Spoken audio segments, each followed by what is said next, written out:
What is up, everyone? Welcome back to another episode. Obviously, we got a little visitor today. Can you say hi? Hi. Yeah, we got a little foster pup right now, and she's adorable. Her name's Wicker, but I just wanted you all to see her. Say hi, Wicker. Okay, that's good. Right on.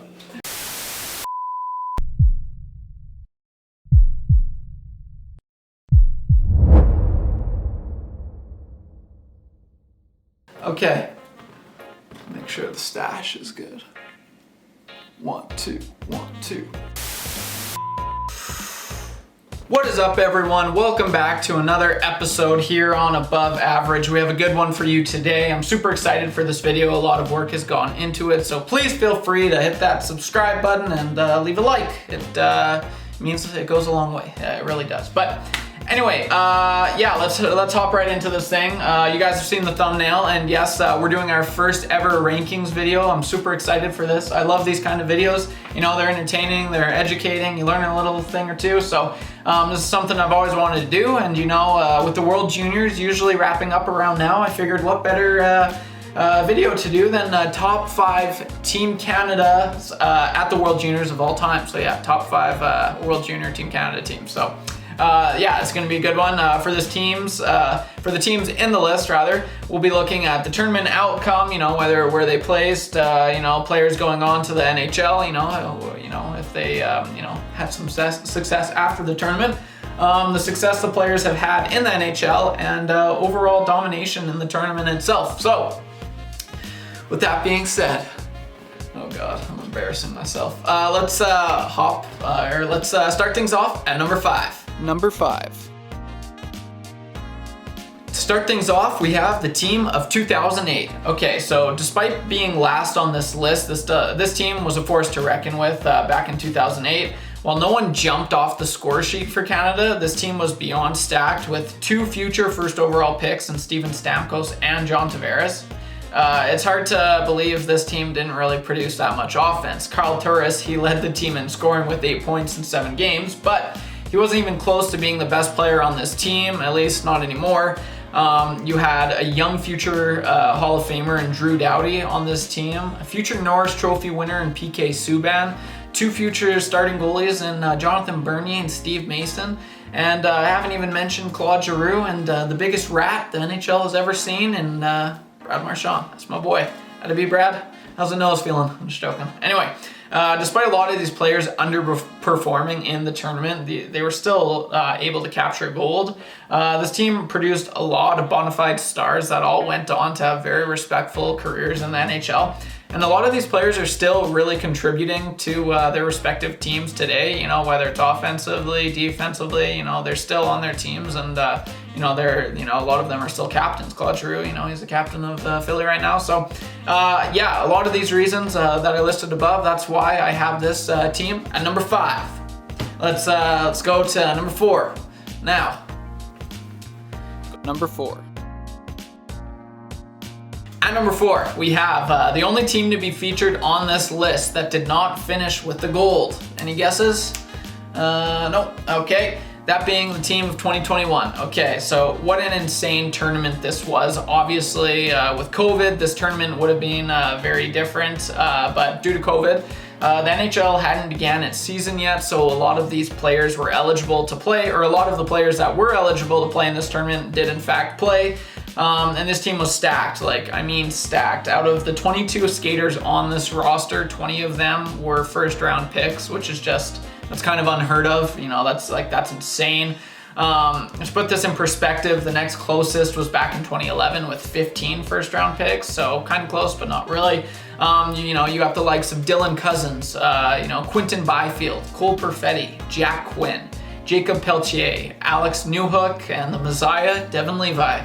I mean, come on, I didn't even mention, you know, the 2 studs on the blue line with Bowen Byram and Jamie Drysdale. So obviously it is very early, but there's a good chance this team could be the best World Juniors team of all time. And I know I might have, you know, some people are like, oh, no, you know, there's one team that they'll never catch up to. And, you know, you could be right, but we won't know for a while now, at least 10 years. You know, obviously this team it'll be interesting to see where these players end up, you know, like how many stars will, you know, a lot of these players are just breaking into the NHL, so, you know, give it 10 years, see if, you know, if any of them, you know, win cups and all that, they can be contesting as one of the best teams ever, but it sucks that they didn't win gold. And yeah, I'm going to talk about that. If this team won gold, however, they'd probably be higher on this list, but they didn't.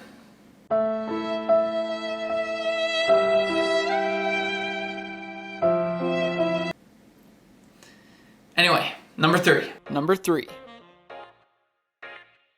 At number three, we have the team of 2009. So take me back, baby. This tournament today is, and I think always will be, like my favorite World Junior of all time. Like, you may be asking, you know, Trevor, why is that? Roll it. Tavares backhand towards the goal, loose puck, everybody scores! Tie game! Can you believe it? Yeah, so with the likes of John Tavares coming on to his draft year, you know, PK Subban developing into one of the most exciting defensemen the NHL would see for the next several years, you know, you had the most clutch player in World Junior history of all time, Jordan Eberle, stud. I mean, this team had it all, and it wasn't even close. Stars captain Jamie Benn, like people forget, Jamie Benn was on the team. Stanley Cup winner Alex Pietrangelo was on the team, right? Like, it's just insane. The team of 2009 was really just, I mean, right up there. You know, that's why I have them at 3. They're probably, if not, you know, they're the 3rd best Canadian team at the World Juniors of all time, and they're probably like the 3rd best World Juniors team of all time, seriously. So, and I didn't even mention, you know, the best defenseman this tournament has ever seen in Ryan Ellis. I mean, the list goes on and on. The weakness of this, you know, team definitely was their goaltending, but that didn't stop them from winning gold for their 4th straight year, which also was the last time any country won golds in consecutive years, which was 4 in a row. So yeah, that's kind of cool. But on to the next one. Number 2.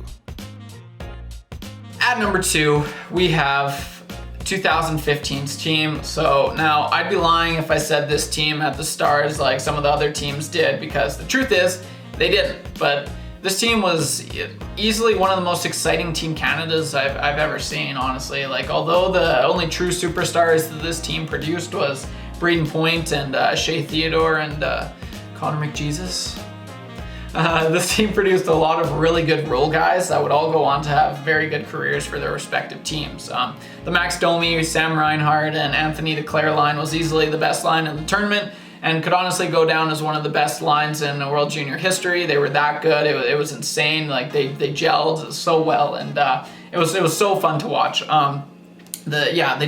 This whole team really just meshed so well together. It was unlike any other team I've ever seen at this tournament, if I'm being honest. But goaltending was great. You know, it's good to see Zach Vucali has found some recent success with Washington lately, because after this tournament, he was kind of pegged as being a star in the NHL, and, you know, it's kind of, you know, he's turning things around with Washington, so that's good to see. Darnell Nurse, you know, he came up clutch in the gold medal game, winning player of the game. Had to shout out Darnell, you know, I'm an Oilers fan, as you can see. So, I mean, yeah, it was, I haven't really talked much about him because I don't really need to, but obviously, you know, Connor McDavid showed why he was the next coming of Sidney Crosby, and it was just so fun to watch. I remember this World Juniors very well, and it was honestly, it was probably, yeah, I don't know, it was right up there with 2009. But yeah, for all the reasons above, this is why I have this team at number 2. Let's see, number 1. Number 1. But lastly, and definitely not the least, we have the absolutely stacked team of 2005. This is insane. Like, I don't even know where to begin with this team. It's just so deep. In all seriousness, I know I said the team of 2021 might give this team a run for their money, but it's hard to even say that and not smile, because this team was just that good. You've got one of the most defensive, all-rounded forwards the league has ever seen in Patrice Bergeron. You know, he led the team in scoring with 13 points in 7 games. The young duo of Ryan Getzlaf and Corey Perry, who would, you know, have their success with the Anaheim Ducks. They'd win a cup. So you got the likes of Jeff Carter, the next coming of Gretzky with Sid the Kid. So you had Brent Seabrook. I mean, the list goes on and on. The double Dion. Short-handed. Leeson, look out! Phaneuf had him lined up and just missed It's a double Dion. You know, remember that? That was fun. Dion Phaneuf, future Hall of Famer Shea Weber. I mean, what more could you want? It's actually just insane. Just looking at this, and it's kind of unfair. So many players from this team would not just make it to the NHL, but this group was pretty much called upon for any international event, including the World Cup and the Olympics. I mean, these guys kind of rode the bus like their whole careers together. They were, you know, they started at the World Juniors, they went to the World Cup, they went to the Olympics. They were really just, they were the group that did it all. It's just insane. Like, it's kind of crazy. Like, no other team World Junior team has ever been that good to do that on another level, you know, in another event. So it's just insane. But yeah, lastly, just to put this in perspective, once the players made it to the NHL, they would go on to win 15 Stanley Cups, 13 Olympic gold medals, 2 Conn Smythe trophies, 3 Hart trophies, 2 Art Ross trophies, and 4 Selke awards. So yeah, pretty unanimous here. That is my number one, the team of 2005 with Sid the Kid, Patrice Bergeron. I mean, it's just insane. Anyway, that wraps up my first ranking video. If you guys like these kind of videos, be sure to tell me in the comments section below. You know, I've always liked and always wanted to do these kind of videos. I see them a lot for, you know, NBA and, you know, other sports. So I'm like, I haven't really seen any channels do this for hockey, so I figured why not? I like these a lot. They're fun to do. They're fun to edit. But that being said, they also are, you know, pretty tedious and a lot of hard work. So that being said, if you guys don't mind, if you could leave a like and subscribe, it goes a long way and it really helps out the channel. I'd appreciate that a lot. And if you have any suggestions on any rankings you'd like me to do in the future, I'd love to do that. Just feel free to throw a comment in the comment section below. But that's all I got for this video, guys. I hope you all have a great week. And yeah, I'll probably do another rankings video next week. I kind of want to start doing these as well as, you know, talk about other teams. So I'm excited. And you know, it gives the channel a little bit more outlets and stuff like that, so it's fun, you know, and I like doing it, and that's the important thing. So have a good one, guys. I'll see you in the next video. Have a great week, and cheers.